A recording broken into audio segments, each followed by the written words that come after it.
només fem que embolicant-nos i ells es van per allà i van tot parella i tonteries i sabem un rato aquí, ens ho referem, aquest home està fent la migdiada, que és el que fa la gent sensata, el poble no està abandonat, el que passa que està tothom tancat a casa amb les persianes tancades perquè no entra aquesta calor dintre. Vaig dir, bueno, potser sí, i vam seure, vam estar 10 o 15 minuts a l'altra banca fent-nos una mica, mirant de reus a l'avi aquell, que sabia com es movia. Quan ens vam refer, ens vam aixecar, vam anar a la balconada, perquè més que una plaça tenia tota una banda que penjava sobre la vall, i realment va ser la millor vista que vam tenir tot el viatge, una mar d'oliveres preciosa. Vam estar mirant una estona i després la vaig deixar amb ella fent fotos, ella és la fotògrafa sempre oficial de la parella,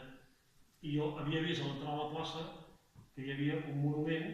que és el típic monument que igual que aquella generació que us deia que aquí no tenim, tenen a tota Europa i nosaltres no tenim, que és el monument dedicat a les víctimes de la Primera i la Segona Guerra Mundial.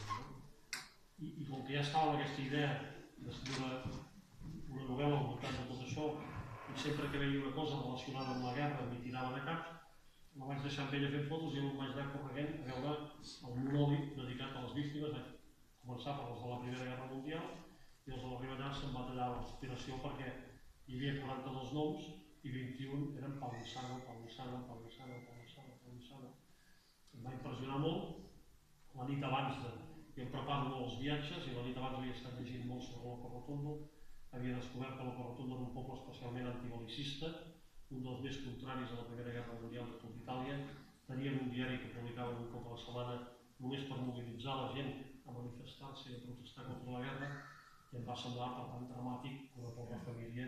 d'aquest poble del sud d'Itàlia anés a morir al nord d'Itàlia, perquè totes les batalles eren a la part de Venècia, a la frontera amb l'imperi hongarès,